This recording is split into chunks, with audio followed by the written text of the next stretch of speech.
Muy buenas tardes a todos los que nos acompañan, a todas las personas que se pudieron conectar el día de hoy. Pues el día de hoy estamos de gala aquí en la Asociación Mexicana de Contadores Públicos, en la Comisión de Impuestos Locales. Tenemos como invitado muy especial al tesorero de la Ciudad de México, al licenciado Roberto Carlos Fernández González. Muchas gracias por haber Gracias. aceptado nuestra Gracias por la invitación. invitación. Él generalmente hace un miércoles del tesorero, generalmente tiene una audiencia pública y es un programa muy interesante, muy propio, pero el que nos haya aceptado la invitación el día de hoy, déjeme decirle que nos sentimos muy honrados con su Al presencia. contrario. El día de hoy nos va a platicar acerca de un interesante tema y para poder hacer esta transmisión también contamos con el contador Jorge González, quien es miembro de la comisión, el contador Sergio Guzmán, que también es parte de la Comisión de Impuestos Locales, ¿no? Y su servidor, Juan Carlos Enciso. Pues licenciado en Administración por la UNAM y también con una maestría también de la UNAM. ¿Qué se siente ser el tesorero? ¿Qué hace un tesorero? Y ahorita nos va a platicar acerca de una semblanza, ¿no? Sí, bueno, pues primero es un honor la invitación. Ser el tesorero de la Ciudad de México también es un privilegio. Es un cargo, digamos, viejo, ¿no? Es un cargo que existe desde que se creó el Distrito Federal, por ahí de 1929. Y bueno, pues lo que nos toca es básicamente ser los recaudadores de la hacienda pública local y coadyuvar también en los esfuerzos que tenemos de recaudación con la Secretaría de Hacienda a nivel federal, ¿no?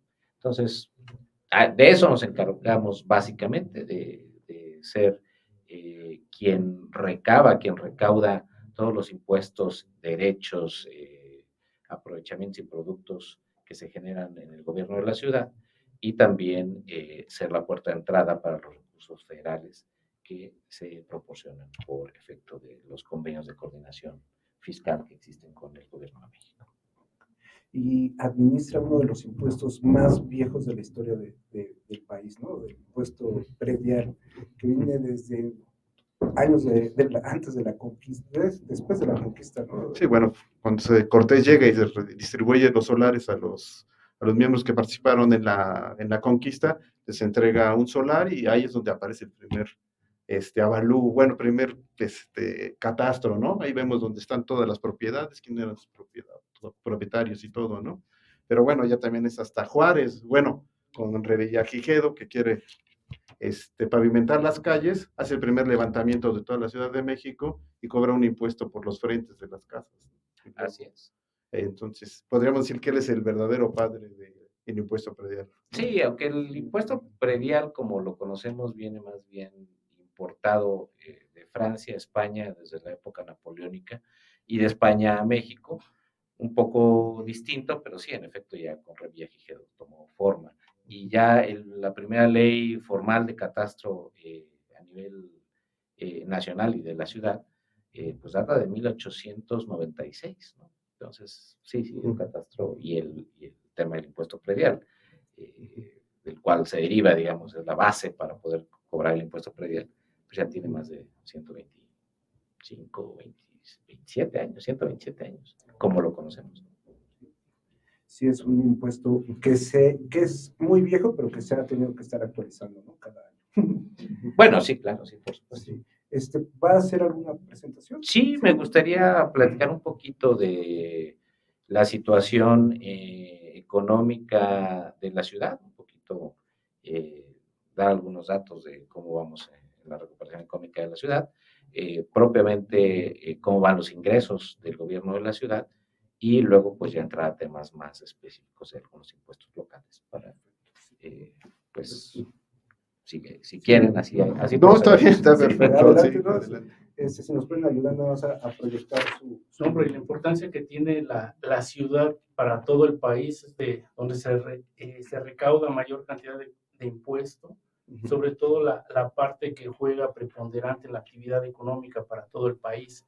Así es de suma importancia para la actividad empresarial y para nosotros contadores, también para tenerlo siempre en cuenta en el radar, pero sobre todo la actividad empresarial que se produce aquí en la Ciudad de México es de gran importancia para el crecimiento y desarrollo del gran país. La misma asociación es una caja de resonancia que mucho de lo que platicamos, proponemos aquí, también suena en los diferentes estados para la parte de contribuciones locales. Entonces, le agradecemos que nos pueda acompañar y platicar de estos grandes temas. Al contrario, muchas gracias por la invitación.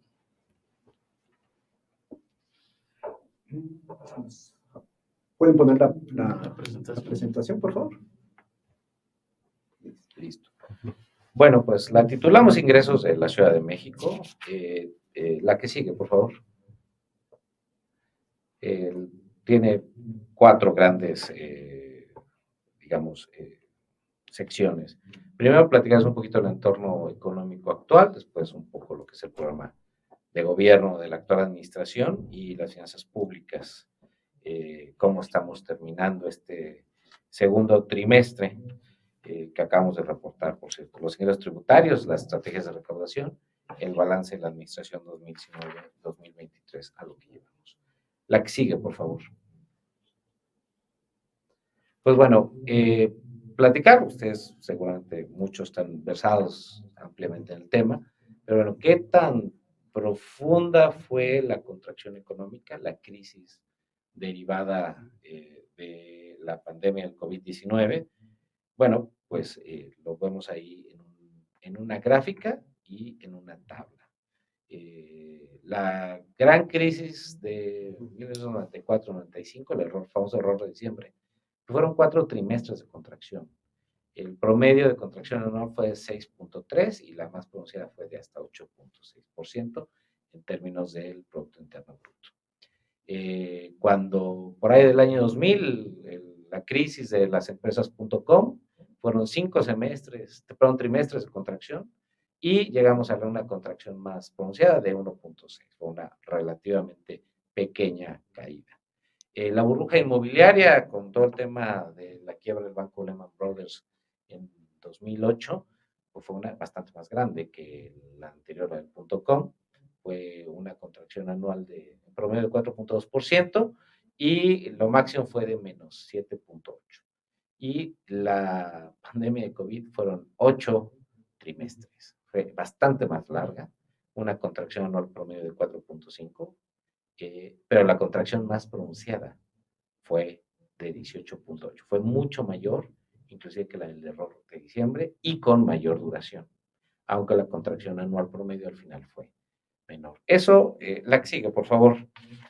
¿Qué nos indica? Bueno, la cronología que tuvimos. Veníamos de un tema de un conflicto comercial entre China y Estados Unidos en 2019. A finales de 2019 se presentan los primeros casos de COVID en el mundo. A partir de marzo de 2020 tuvimos el confinamiento a nivel mundial y bueno, pues a partir del 1 de junio empezaron a reaperturarse gradualmente la industria automotriz, la construcción, la minería y a partir del 24 de diciembre del mismo 2020 empezó el Programa Nacional de Vacunación contra el COVID. A partir de enero de 2021, pues podemos considerar ya prácticamente una economía post-COVID, aunque todavía tuvimos algunas afectaciones durante 2021. La que sigue, por favor.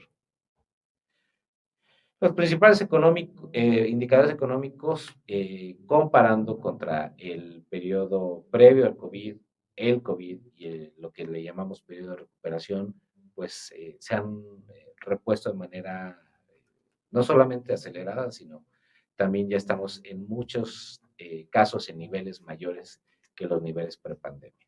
En el caso de la manufactura, y tenemos una gráfica del sector manufacturero de 2018 y 2023, pues ya recuperamos el nivel de exportaciones y por supuesto también el nivel de producción que teníamos previo a la pandemia, es decir, finales de 2019. El valor de la producción ya ha crecido de enero del 21 a mayo del 23, 27%. Ya, y ayer, y hoy es una buena nota que se ha dado en las noticias, ya México es el principal socio comercial de Estados Unidos durante los primeros meses de este año, superando a Canadá y superando a China. lo cual significa que también ha tenido una expansión importante la producción nacional.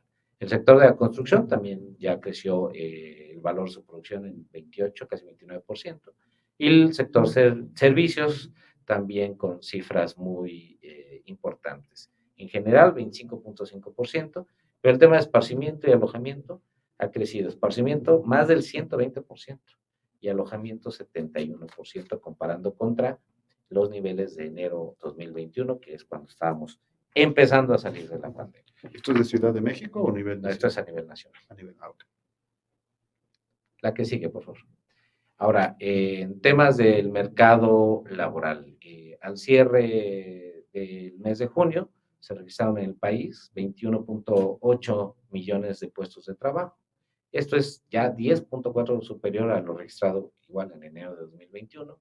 El salario base de cotización ya alcanzó los 534 pesos, un incremento anual promedio de 11.2 respecto a junio del año pasado en términos nominales, y también se incrementó de manera importante el salario mínimo.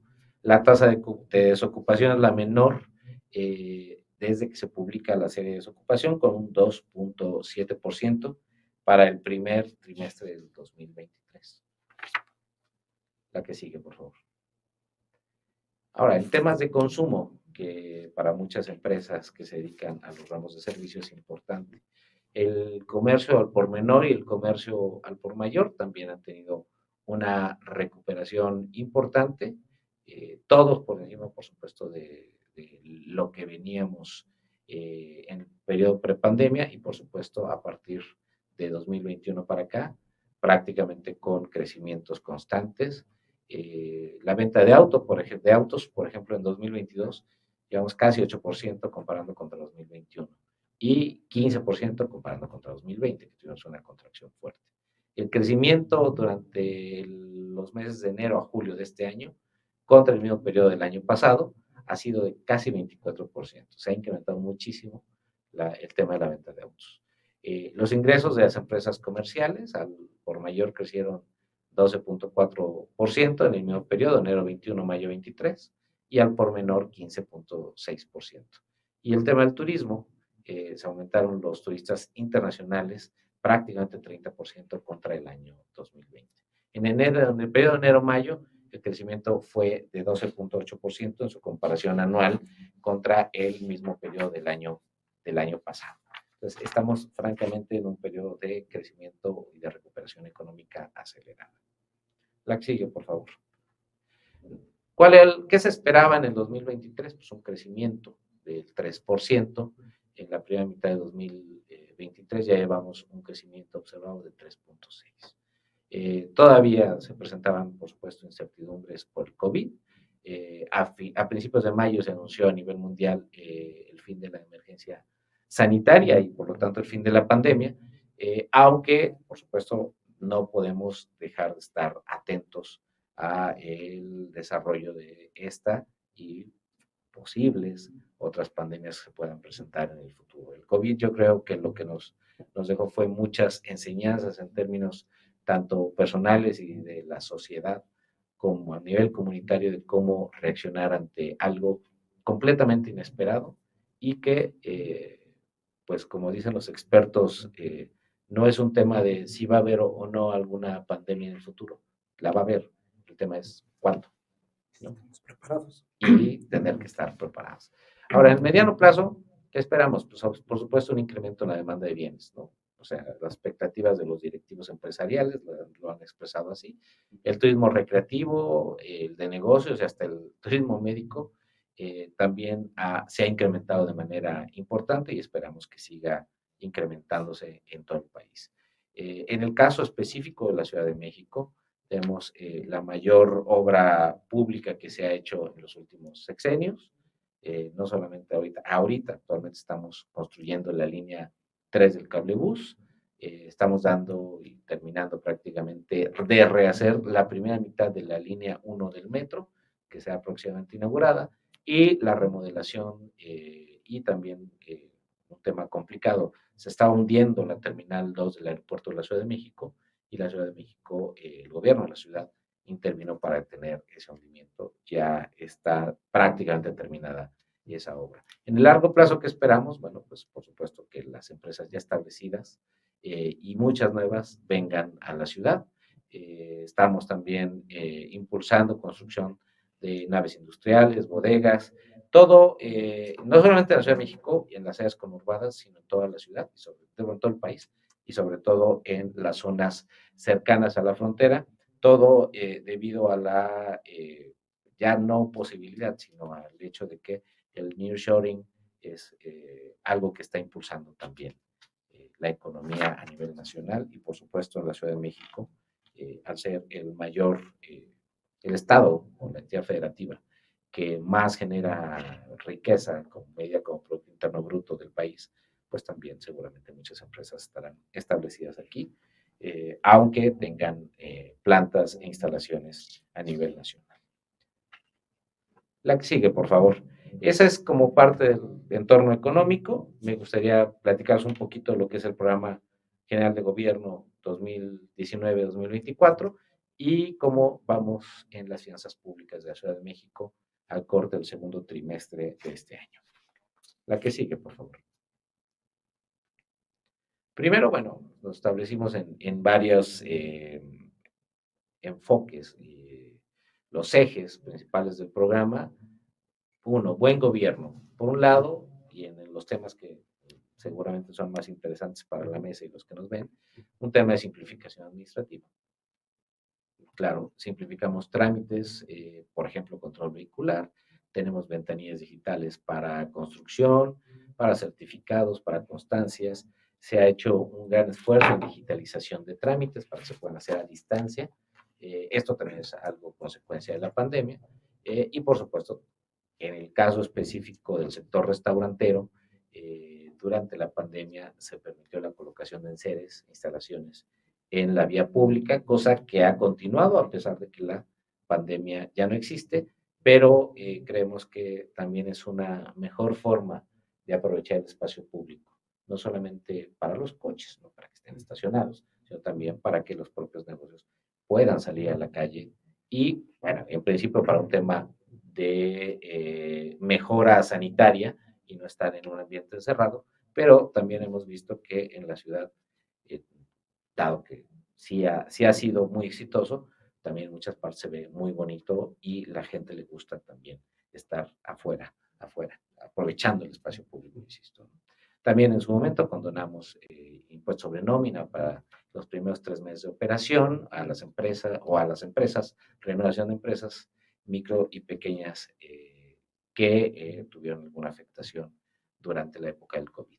Otro de los ejes fue el tema de la honestidad. ¿Qué significa esto? Pues restaurar la honestidad como forma de gobierno. Eh, en el campo específico de la tesorería, lo que hicimos fue implementar una serie de estrategias de inteligencia fiscal para poder fortalecer las fuentes propias de financiamiento. ¿Qué queremos hacer? Primero, garantizar la equidad tributaria. Por supuesto, nuestro deber y nuestro objetivo y deber ser es asegurarnos que todo el mundo tribute de manera justa a la Hacienda Pública de la Ciudad de México y es lo que hemos estado procurando. Y el tema de la austeridad republicana, ¿no? No solamente austeridad en el sentido de que solamente en el primer año de inicio de esta administración, quitando temas, excesos y temas de corrupción, logramos redestinar, o sea, ahorrar y redestinar a gasto de inversión 25,000 millones de pesos, que se dice fácil, pero es muchísimo dinero. Eso fue solamente del paso de 2018 a el inicio de 2019, con la preparación del paquete económico de 2019 y viendo, insisto, con tema de gobierno con austeridad y con honestidad, podemos lograr eso. Y por supuesto también ayudando a la gente. Hemos tenido impulsado beneficios fiscales que pretenden también fortalecer la actividad tributaria, ¿no? Hemos tenido y hemos fortalecido beneficios a grupos vulnerables, sobre todo en materia de predial y agua.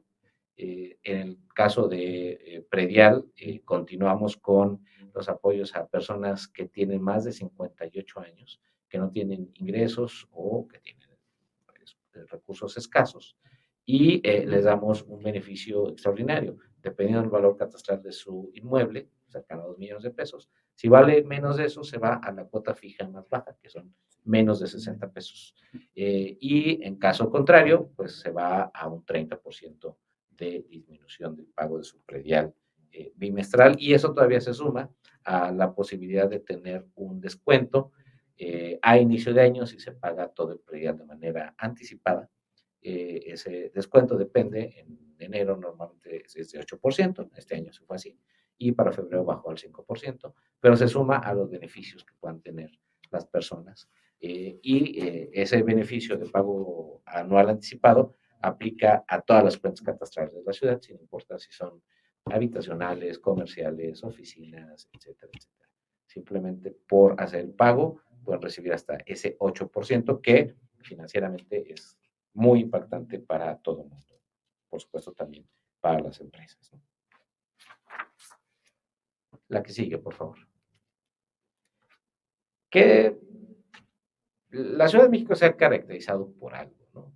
Primero, tiene una autonomía financiera. Es la única entidad federativa que tiene prácticamente la mitad de los recursos que gasta generados en la propia entidad. Es decir, toda la parte de recaudación local genera prácticamente la mitad de los recursos que se gastan en la ciudad. Esto, ¿por qué es importante? Bueno, pues simplemente, primero, es un reflejo de la importancia económica de la ciudad en el país. Como ya se mencionó hace rato, somos la entidad federativa que más aporta a el Producto Interno Bruto del país. Pero no solamente eso, somos, poniendo un ejemplo de una contribución local, la Ciudad de México recauda prácticamente una tercera parte, o sea, el 33% del predial que se cobra a nivel nacional. ¿Eso habla bien de la ciudad? Pues sí, sí habla bien de la ciudad, pero también habla muy mal de los municipios, del resto del país, porque prácticamente no cobran nada. O sea, no es posible que 16 alcaldías generen 33% del total que generan los otros 2.500 municipios en el país, ¿no? Aquí se genera bien, la gente tiene una costumbre, un hábito, ya es prácticamente un tema cultural el agarrar y hacer sus pagos de prediales. Por supuesto, tratamos de aprovechar beneficios, etcétera, pero la gente es muy cumplida en la Ciudad de México, ¿no? Y bueno, al final hemos robustecido la capacidad recaudatoria, insisto, mediante muchas estrategias, entre ellas inteligencia fiscal, etcétera. Hemos implementado contribuciones que lo que pretenden es incidir en algunos hábitos de consumo. Por ejemplo, en el año 2020 impulsamos la creación de un impuesto local al consumo final de bebidas alcohólicas. Sí tiene, por supuesto, pues recauda dinero, no recauda mucho dinero, pero ¿cuál es la intención de eso? Pues sí incidir en el consumo al final de las personas del alcohol, ¿no? El alcohol al final puede convertirse en un tema de enfermedad complicada en algunos sectores de la sociedad, y lo que pretendemos con ese caso en específico fue incidir en eso. Y también en ese mismo paquete económico implementamos un impuesto a el monto erogado en apuestas en casinos. Es decir, el 10% de lo que la gente va a apostar, ese 10% se retiene porque es un impuesto local y el casino nos lo paga. Que pretendemos también desincentivar que la gente pues pueda llegar a tener inclusive un tema igual también de enfermedad respecto al tema de las apuestas. Pero bueno, así como eso, pues hemos hecho muchas cosas, ¿no? Lo principal es que hemos querido, a través de programas de apoyo y de la actuación día a día de la tesorería, garantizar el principio de equidad tributaria, ¿no? O sea, queremos, claro, cobrar los impuestos, pero sí cobrarlos de manera justa, ¿no? Y eso es algo que nos ha movido durante toda la presente administración. La que sigue, por favor. ¿Cuáles son los ingresos totales? Aquí vemos una gráfica. Ahí podemos ver en las barritas que son pues, como cafecitas, ¿no? Los ingresos o cómo está planeado las leyes de ingresos. de cada año, ¿no? Ahí se pueden ver, nosotros empezamos con una ley de ingresos de casi 250,000 millones. 2020, por efecto de la propia pandemia, tuvimos una contracción en los ingresos de la ciudad. Para 2021, pues todavía en plena recuperación, los ingresos bastante menores, pero para el año pasado ya superamos por mucho nuestras propias metas.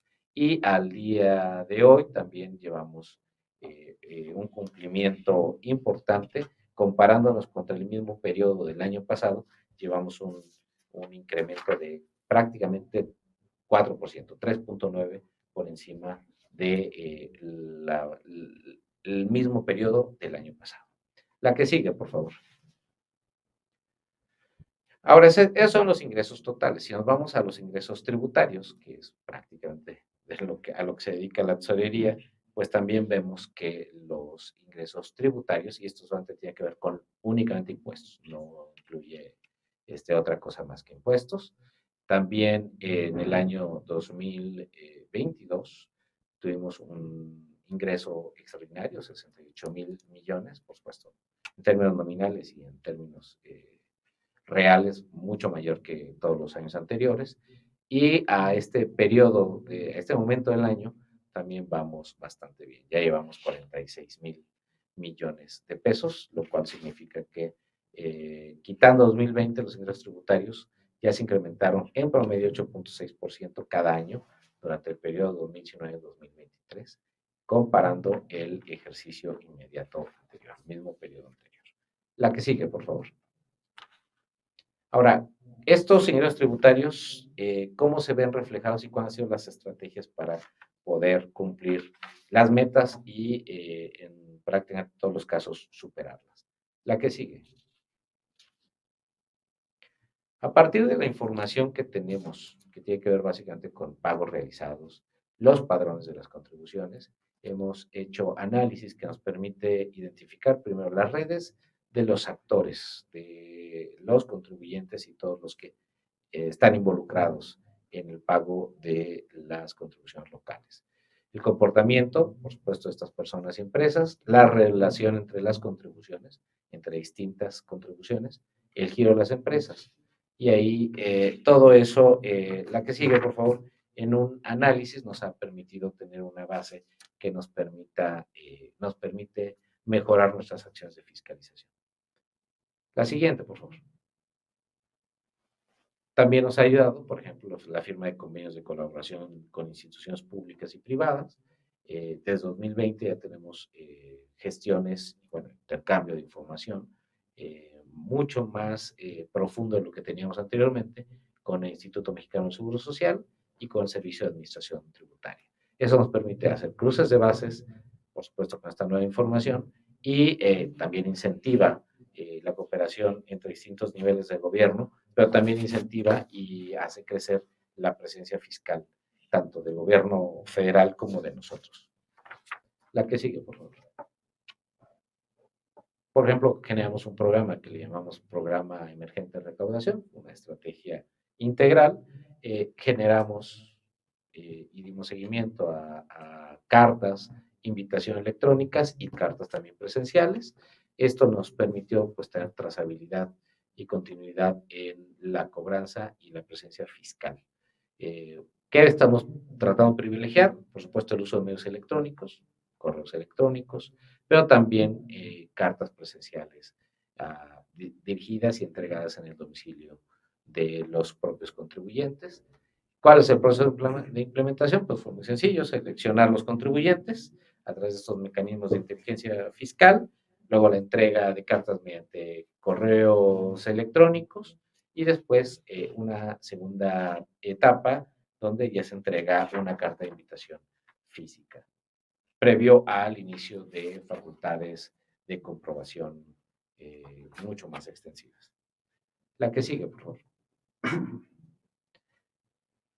¿Esto qué nos permite hacer? Bueno, pues invitamos, le informamos al contribuyente de alguna situación, alguna falta, alguna declaración no presentada o presentada de acuerdo a nuestros cruces de manera no idónea. Obviamente procuramos hacer algo que no involucre demasiados recursos, porque tampoco tenemos mucho dinero para hacerlo. Hay incentivos por autocorrección en muchos casos, y lo que al final termina incrementando la eficiencia recaudatoria de la Tesorería de la Ciudad de México. La que sigue, por favor. Y poniendo un poco el ejemplo a detalle, lo que comentaba hace rato, ¿no?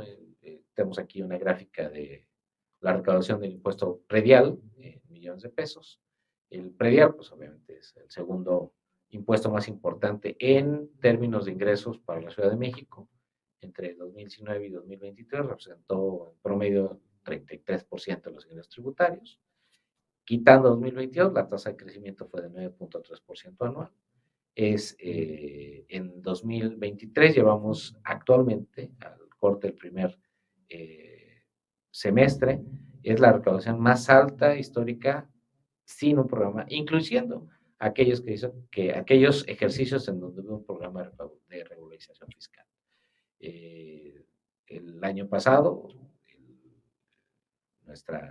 nuestro total de recaudación fue de 21,000 millones, y al mes de junio de este año ya llevamos 18,300 millones de pesos.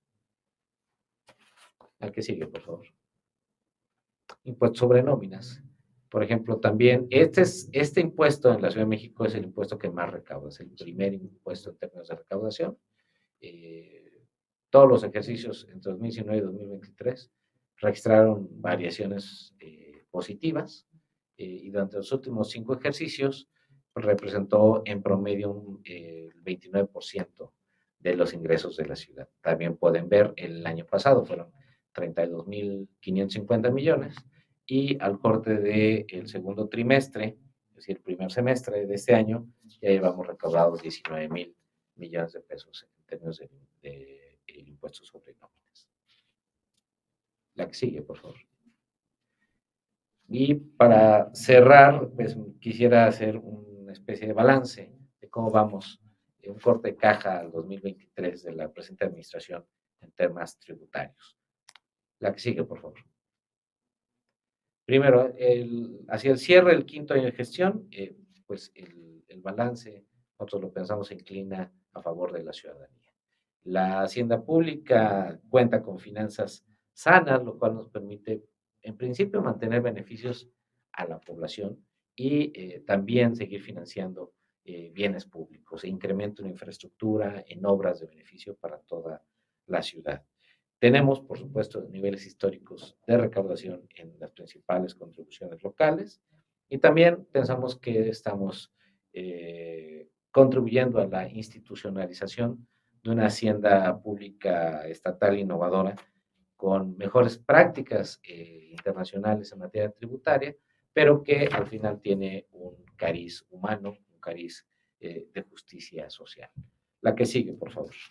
Bueno, y con esto pues cerraría mi intervención de un poco este panorama que yo les quería platicar, y por supuesto, pues si quisieran que platicáramos algunos temas en detalle, por supuesto que lo podemos hacer. Muchas gracias. Es muchísimo dinero.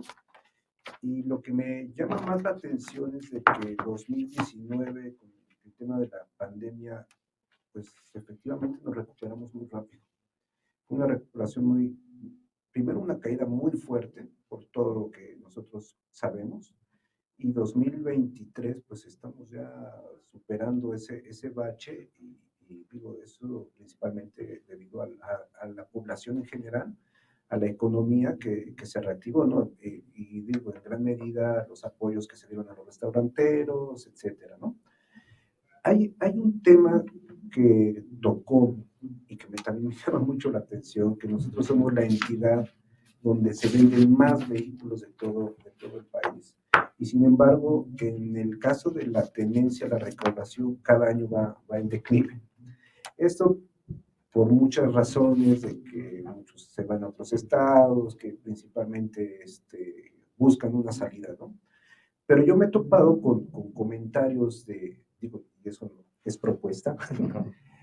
El tope en la Ciudad de México para exentar es hasta 250,000 pesos con IVA.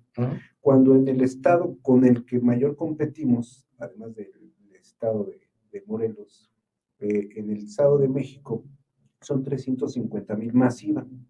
Entonces, yo creo que ahí es donde optan mucho por irse al estado. ¿Qué pasaría si en la Ciudad de México por lo menos empatamos para estar así que iguales? Que esa era la idea, ¿no? Entiendo que era como un convenio que se iba a tener. Porque no solo se va el coche, se van las placas, se va la verificación, se van hasta las multas, se va todo al Estado de México, ¿no? ¿Han pensado o han planeado en por lo menos empatar esa exención? Se han analizado muchas opciones. Hay una buena noticia. Al corte del primer semestre, ya, cosa que no pasaba desde hace muchos años, ya rebasamos la propia meta del semestre en tenencia. Es decir, también el hecho de que se haya incrementado la venta a nivel nacional, la producción y la venta de automóviles, ha beneficiado en el número de vehículos emplacados en la ciudad. Insisto, se han visto muchas opciones. Creo que cualquier opción que veamos, en realidad, pasa por el cariz de que mientras no nos homologuemos, no solo con el Estado de México, porque ya el Estado de México ya no es nuestra, pues no es que sea competencia, pues, pero ya no es la entidad federativa, que digamos que puede llevarse más autos de gente que decida cancelar sus placas en la ciudad de irse al Estado de México. En realidad ahorita ya es Morelos, Sí. pero por el hecho de que no se cobra la tenencia, ¿no? Digamos que en ese sentido, tanto el Estado de México como la Ciudad de México estamos siendo igualmente afectados por eso. Por eso te digo, más que ver si nos homologamos con los niveles para dar subsidios con el Estado de México y todo, creo que tiene que pasar por una política más metropolitana o inclusive hasta más nacional para tratar de homologar cualquiera que sea el nivel, la forma en la que se haga, pero que por lo menos en un ámbito geográfico sea igual, porque si no tenemos esta, y no es competencia, pero al final pareciera una como competencia desleal entre estados, en donde pareciera que todos competimos por dar mayores beneficios por un lado, o si lo ves por el otro lado, todos competimos por cobrar menos, ¿no? Entonces, al final es muy delicado tratar de llegar a un balance porque siempre habrá voces que piden que se incrementen los subsidios, hay voces que dicen desaparezcan los subsidios, volvamos a una tenencia federal, etcétera, etcétera. La verdad es que mientras no los gobiernos, insisto, a nivel por lo menos regional, no nos pongamos de acuerdo y superemos nuestras diferencias, en muchos casos legítimas, políticas o económicas, va a ser muy difícil que podamos llegar a un acuerdo y que, en este caso, los gobiernos estatales pues puedan recuperar los niveles de recaudación y también la gente tenga la certidumbre. Nosotros, ¿qué hemos hecho en la Ciudad de México?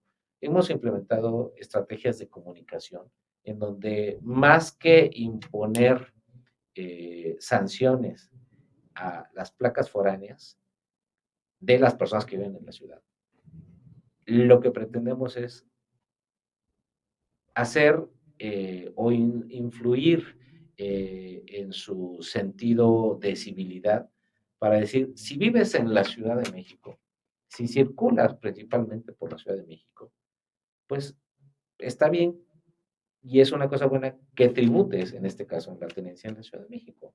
Y a lo mejor, que eso es algo que luego no se observa, en el Estado de México sí el tope es mayor, pero está topado, es decir, nunca se deprecia el valor. Y en la Ciudad de México sí, después de 3 o 4 años, dependiendo del valor del vehículo, ya van a tener un subsidio, ya no van a pagar la tenencia. En cambio, si se compra un vehículo en el Estado de México de un cierto valor, que sí paga tenencia, la va a pagar toda la vida. Y aquí siempre se va a depreciar, que son las cosas que pareciera que el único factor importante es el tope o el valor del vehículo para obtener el subsidio. ¿sí? Y no se ve que las reglas específicas son distintas. Aquí, al final del día, pareciera más restrictivo por el valor, pero es mucho más benéfico con el paso del tiempo. Y ni tan largo, o sea, insisto, depende del valor del vehículo, pero un vehículo de 600,000 pesos al tercer año ya está, por la tabla de depreciación que traemos, ya recibiendo el beneficio de no pagar la tenencia, de tener un subsidio del 100%. Muchas gracias. Ya. Tesorero, de la parte, por las cifras que nos da, pues realmente ya hablamos de una aceleración, ya también de salir de la parte de crisis económica derivado de la crisis sanitaria, una reactivación económica ya real y en comparativa a 2019.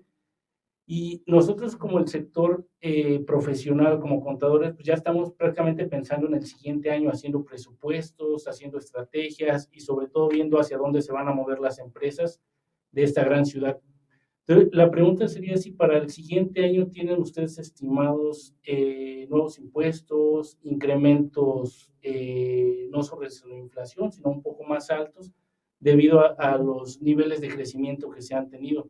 Y relacionado también a otra parte, nearshoring, aunque sabemos que todas las plantas se van a posicionar en otros estados, pero realmente los corporativos van a estar aquí en la ciudad. Entonces, esa parte nos va a catapultar total, no sobre todo en el país, sino a nivel Latinoamérica.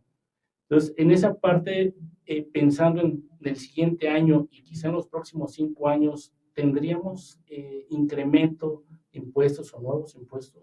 No, nosotros todavía no empezamos el proceso formal de integración del paquete económico de la ciudad. El tiempo en el que nosotros empezamos es una vez que Hacienda, la Secretaría de Hacienda a nivel federal, emite sus precriterios, que los emitirá en cuestión de semanas, para la generación del paquete económico a nivel nacional. ¿Por qué no esperamos? Porque en nuestro caso, la mitad del ingreso que tenemos viene de participaciones, aportaciones y convenios. Es la mitad. Pero casi todos los estados hacen lo mismo porque hay estados que dependen al 90% del ingreso federal. Entonces, una vez detonando eso Hacienda, nosotros empezamos a revisar cuáles van a ser las tendencias, las dinámicas de crecimiento. Normalmente, ¿cuáles son los factores que influyen para armar un presupuesto y una ley de ingresos? El crecimiento observado y la expectativa del crecimiento tanto a nivel nacional como a nivel local y, por supuesto, lo observado en términos de recaudación al periodo en el que estamos trabajando. Nosotros estaremos listos para ya integrar lo que sería un paquete económico realmente hasta después del tercer trimestre del año, es decir, pues prácticamente en octubre. Nosotros tenemos la obligación de presentar nuestro paquete económico en noviembre. Les adelantaría, no veo crecimientos más arriba de lo que nos marca el código, que básicamente son crecimientos inflacionarios, y hasta el momento tampoco hemos visto la necesidad de creación de nuevos impuestos. Eso prácticamente sería irnos con los crecimientos normales que vienen año con año con la actualización del índice de precios. Hombre, estos comentarios nos da mucha seguridad a nosotros como contadores, pero sobre todo al empresariado para efectos de inversión, crecimiento y sobre todo atraer nuevos capitales. Sí, el tema de los corporativos y el nearshoring puede ser muy importante en la Ciudad de México porque también un efecto de la pandemia que aunque ya se está empezando a ver un cambio en esa dinámica, eh, eh, los edificios corporativos que tienen todavía mucho inventario de oficinas y muy probablemente esto haga que ese inventario se reduzca, que ya empiecen a rentar muchos más metros cuadrados de oficinas en la Ciudad de México. Bueno, y en el Valle, en la zona metropolitana. Tesorero, entrando ya en un impuesto en particular, el impuesto predial. En la administración anterior se modificó la ley y dice que se tendría que pagar el impuesto predial con respecto al valor real del mercado de las propiedades. A partir de ese año se han ido publicando decretos transitorios donde donde nos está permitiendo que paguemos el impuesto predial con lo que emite nuestra Cámara de Diputados, ¿no? Los valores unitarios. ¿Esto va a continuar así? ¿No piensan ya mejor cambiar el artículo y ya dejarlo? ¿O se va a seguir continuando con ese artículo transitorio? No, el artículo transitorio, bueno, la forma, digamos, de determinación predial va a seguir igual, no tenemos intención de cambiarlo. Ok. ¿Por qué es importante? Y lo ven seguramente muchas personas, cuando hacen una compraventa, la tesorería pone el valor referencial, que es el valor, digamos, de mercado con el que se hizo la compraventa, en la boleta. ¿Eso para qué? Para que la gente también sepa y tenga un referente de cuánto vale su vivienda, su oficina, su local, lo que sea, ¿no? Es decir, este es el valor, último valor reportado, que digamos es el valor de mercado o valor comercial. En efecto, el propio código lo que nos permite es poner eso como un dato informativo para que la gente sepa más o menos cuánto vale su inmueble, pero calcularle en base a valores unitarios, es A decir, las tablas. sí, Ajá. las tablas que vienen en el código. Eso no vemos que vaya a cambiar el año que entra en el paquete económico. O sea, continuará. Continuaremos igual, Ajá. pero insisto, sí es importante poner ese dato para que la gente, anteriormente, estoy hablando de a lo mejor hace 50, 60, 70 años, con una ciudad mucho más pequeña y en donde era mucho más fácil para la tesorería hacer literal valuaciones inmobiliarias personalizadas para todos los inmuebles, porque eran pocos inmuebles. La gente sabía que el valor catastral de su bien inmueble se parecía bastante al valor comercial.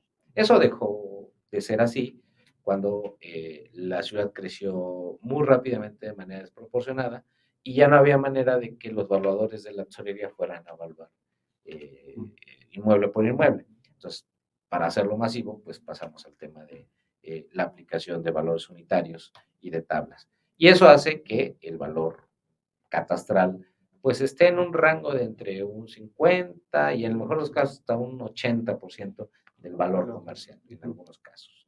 Pero ya no es un referente de valor del inmueble. Entonces, cuando tenemos una transacción de compra-venta y captamos por efecto de la declaración del impuesto sobre adquisición de inmuebles que hace el propio comprador, pues lo ponemos en la boleta, insisto, como un referente que nosotros creemos le da también certidumbre económica a las personas. Saben que de ahí, de ese valor que se reportó la última vez, de ahí pues más o menos es el valor de su inmueble y de ahí hacia arriba. Pero seguimos cobrando con las tablas. Okay. Y bueno, ya ve que en enero siempre publican cuáles son los subsidios que se entregan al impuesto predial, gente, adultos mayores y varios descuentos. Estos descuentos, como se publican, son un artículo transitorio que solo tienen vigencia durante el año que se publicó. ¿Eso no los piensa integrar en cuerpo de ley o se seguirá publicando así estos transitorios? No, lo vamos a seguir publicando por fuera porque eso nos da la posibilidad de, digamos, lo que viene en el código es la obligación de la publicación. Ok, sí. ¿No? Lo que se hace cada año es, dependiendo de la situación en el momento, pues podemos, inclusive, que ya ha pasado en esta administración, incrementar esos beneficios de principio de año, ¿no? Por pago anual anticipado. En un año dimos un 10% de descuento durante el mes de enero, 10 y 8. ¿Pero por qué? Porque estábamos en una situación complicada, justamente, ¿no? El tema de la pandemia. Entonces, sí fue importante que poder tener esa libertad para, en su caso, apoyar de mejor manera a las personas, a todos los contribuyentes de la ciudad. Fue en el 21. 21 fue que lo dimos, justamente estábamos después del tema del COVID. Así es. Bueno, y otro tema del turismo. La Ciudad de México ha dejado de ser, bueno, ya se visita, ahora ya es un punto turístico y lo vimos en las gráficas que nos presentó el turismo, está subiendo. ¿Van a incrementar eso? ¿Van a dar algún apoyo a los hoteles? ¿Incrementar ese impuesto? ¿Fiscalizarlo más? ¿El No, Airbnb? ¿Algo así? Bueno, de hecho, somos de las pocas entidades que el Airbnb nos paga, por supuesto, el impuesto sobre hospedaje, a diferencia de muchas otras, ¿no? ¿Por qué? Pues porque pensamos que es básico, ¿no? O sea, no es una competencia igualitaria el modelo de negocio de un Airbnb que de un hotel, evidentemente, pero al menos en términos tributarios, sí ambos están cooperando. Inclusive los Airbnb, perdón, y ese tipo de plataformas, no solamente esa, tienen un diferencial en la tasa. ¿Por qué? Porque pues, al final del día no tienen los mismos costos asociados que tiene un hotel establecido y, bueno, pues también termina siendo a veces un tema de competencia complicada entre el sector hotelero y todo. No vamos a incrementar ninguna tasa, tampoco vamos a vigilar más allá de lo normal que se vigilan todos los impuestos. Y lo que les puedo comentar, porque ya se los comenté, es que el tema de los ingresos de todo el sector hotelero se han incrementado en todo el país, pero específicamente hay 2 entidades federativas que hemos sido especialmente beneficiadas con la reactivación económica, Quintana Roo y la Ciudad de México. Somos las 2 entidades que los visitantes extranjeros y los visitantes nacionales, que también es importante, tienden más a visitar. Por supuesto, los tipos de turistas son distintos. Tanto Quintana Roo como la Ciudad de México compartimos una gran cantidad de visitantes extranjeros, sobre todo de América Latina, europeos y en parte menor asiáticos. La Ciudad de México es más visitada por turistas del propio país que Quintana Roo, pero por ejemplo el turismo que le llaman de negocios principalmente se concentra en la Ciudad de México. Entonces, hay diferencias, pero ambas entidades somos las que hemos crecido más en esta etapa post-COVID, ¿no? Y hemos crecido mucho más de lo que estamos antes del COVID, ¿no? También es un reflejo, creemos, de muchas cosas, no solamente de que, bueno, puede ser un lugar atractivo, con atractivos naturales, turísticos, sociales, culturales, sino también, pues, que la Ciudad de México es una zona, es una ciudad bastante segura dentro del concierto de las entidades federativas del país. Gracias. El uso de la inteligencia fiscal que han implementado en cuanto al impuesto sobre nóminas, ¿piensan enfocarlo a algún otro impuesto o principalmente lo van a...? No, de hecho, lo hemos hecho en nóminas, lo hemos hecho en tenencia, lo hemos hecho para temas de agua y temas de predial. Muy probablemente los 3 o 4 impuestos que no lo hemos hecho, que son bastante más pequeños, digamos, probablemente lo hagamos, aunque las acciones e inclusive los padrones de contribuyentes de esos impuestos pues, son bastante más pequeños, ¿no? Pero, claro, pues es una herramienta útil y que probablemente nos pueda servir para, de aquí al término de la administración, implementar algunas acciones de vigilancia de obligaciones que no hemos hecho todavía. Okay. ¿Y ha sido interesante los resultados de esta inteligencia? Sí, por supuesto. Por ejemplo, en el caso de predial, las acciones de vigilancia de obligaciones. ¿Qué significa vigilancia de obligaciones? Nosotros, si un contribuyente, después del periodo de pago, cualquiera que sea bimestral, mensual, etcétera, no presenta su declaración, lo que hacemos es revisamos constantemente las bases, generamos estas bases de deudores incumplidos, por así decirlo, e inmediatamente, de manera muy acelerada, hacemos una acción.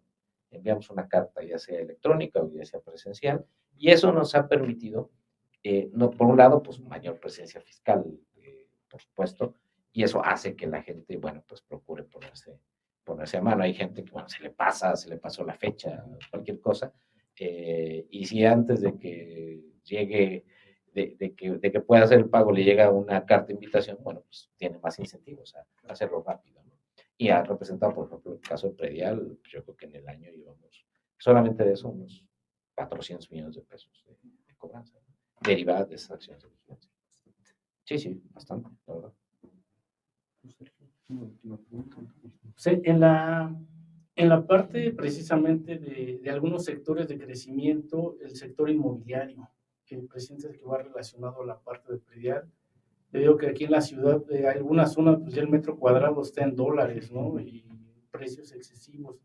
En esa parte se piensa tener una mayor facilidad, sobre todo la parte para solicitarle desde los dictámenes, la parte de las boletas, la parte del pago, porque debido a que tenemos ahí tramitología, pero es demasiado engorrosa, hasta por el hecho de solicitar el pago en la administración tributaria local. que ahí traemos. No sé si tengan considerado algún tipo de ya de implementación de mayor tecnología para poder lograr todos esos trámites. Bueno, sí, de hecho, muchos de los trámites que se hacen ante la Subsecretaría de Catastro de la ciudad, tenemos, no sé, 19, 20 trámites ahí. Muy probablemente hacia finales de año tengamos prácticamente el 80% ya con posibilidad de iniciarse un trámite de manera electrónica y con contestación electrónica. Y eso lo que pretendemos es, primero, evitar que la gente vaya a las oficinas de la tesorería, ¿no? Lo cual siempre ayuda. Pretendemos también evitar cualquier posibilidad de que haya un tema de corrupción, de colusión, etcétera, etcétera. Y segundo, sí pretendemos ser también más eficientes en las respuestas. Entonces, sí estamos haciendo un programa muy acelerado de hacer estos servicios y estos trámites de manera electrónica para que sean hechos más rápidos, más fáciles y, por supuesto, pues, la inmensa mayoría pues, son gratuitos, ¿no? El avalúo, que muchas empresas necesitan hacer su avalúo para poder dictaminarse, ¿no? ¿Esa vigencia de ese avalúo no han considerado que pueda ampliarse? No, hay que considerar que tenemos distintas vigencias para distintos objetivos, ¿no? O sea, no es lo mismo la vigencia del avalúo para una compraventa, ¿no? Que pues sí, el mercado inmobiliario se puede mover mucho más rápido, pero ojo, esos son avalúos comerciales. Para el caso de los dictámenes, son avalúos catastrales que tienen una vigencia distinta, mucho mayor que la otra. No, en principio no hemos pensado modificar la vigencia del avalúo, es cosa de que nos sentemos y platiquemos, pero pues la vigencia es bastante más amplia que la del comercial. Y por supuesto, como son avalúos catastrales, pues, están referidos a las tablas, ¿no? O sea, digamos, nada más es, si se corrige un poco la emisión que tiene en las boletas la tesorería, un poco más arriba, un poco más abajo, pues está bien. Realmente, ¿qué pretendemos? Es que sí, ustedes como contadores pues tengan esa garantía de que el que les está brindando el servicio y el apoyo, que son los peritos evaluadores, están haciendo correctamente su trabajo y en base a eso pues, ustedes pueden hacer el dictamen y revisar pues si sale correctamente el contribuyente, si hay un saldo a favor o si hay un saldo en contra, pero por supuesto lo que hemos trabajado en los últimos, ¿qué les digo? 10 años, es en generar una normatividad mucho más comprensiva, más grande, más holística para el tema de los avalúos, tanto comerciales como catastrales, ¿no? Y eso también, insisto, ya tenemos estos avalúos de manera electrónica desde hace muchos años, estamos fortaleciendo todos los días estas maneras en las que los peritos se acercan a la tesorería y la manera también y los tiempos en los que nosotros respondemos ante la validación o no de los avalúos. No validamos un avalúo cuando, digamos, sí hay cosas que evidentemente están mal, pero eso, insisto, normalmente puede pasar más con los avalúos comerciales, más con un tema del valor de compraventa y no con el avalúo, el valor catastral, que pues, es la base para hacer los dictámenes.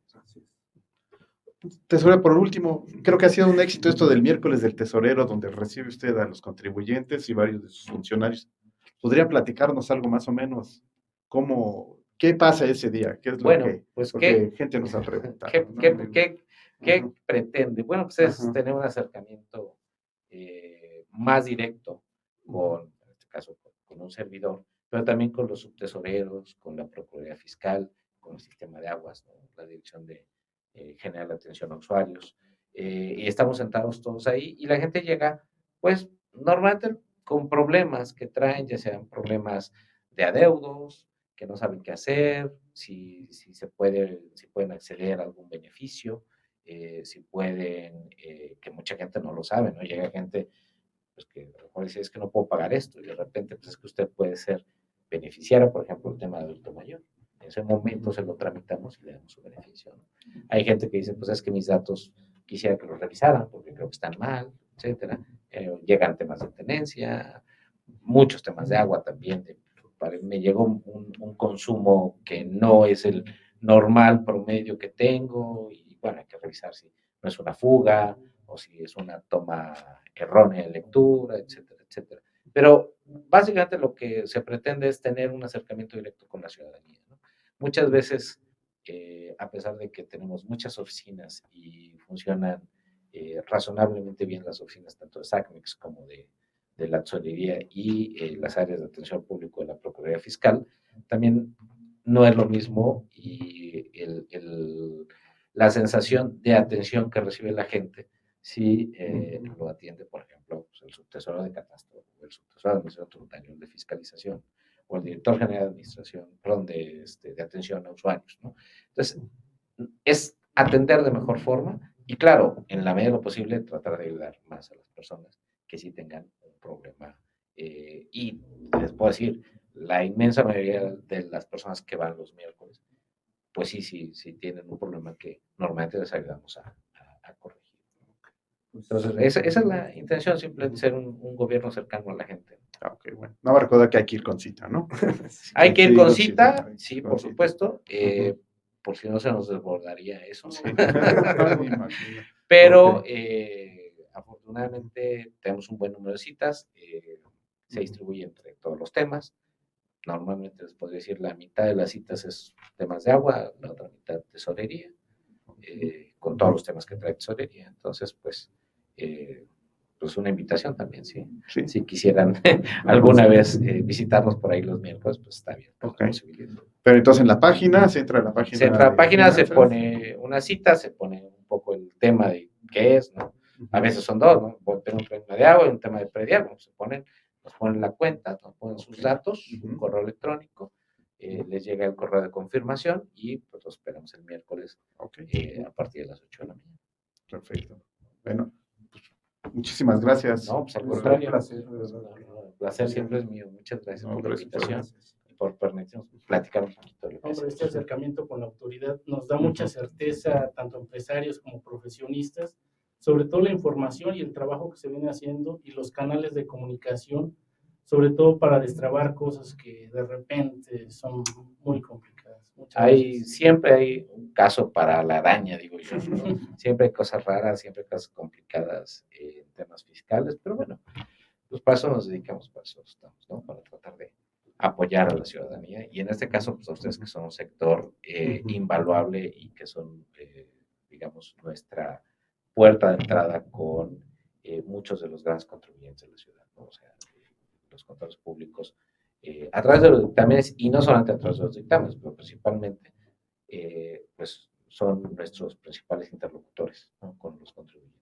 Y eso siempre se los agradecemos y se los reconocemos. Pues no, muchísimas gracias. Pues muchas gracias y nuevamente a nombre de la asociación le agradecemos que haya aceptado nuestra invitación y dejando la puerta nuevamente abierta para cuando desee venir a platicarnos. Pues cuando me inviten, más que cuando yo desee, cuando me inviten. Con todo gusto lo haremos, créanme que sí lo estaremos volviendo a invitar. Y pues muchas gracias a todas las personas que se conectaron el día de hoy y quedará grabado el programa para que lo puedan a futuro referenciar. Muchas gracias a nombre de la Asociación Mexicana de Contadores Públicos, la Comisión de Impuestos Locales, con el contador Sergio Guzmán Reyes, el contador Jorge González, su servidor Juan Carlos Enciso, y muchas gracias por habernos acompañado el día de hoy. Muchas Al gracias. contrario, muchísimas gracias. Hasta luego. Gracias.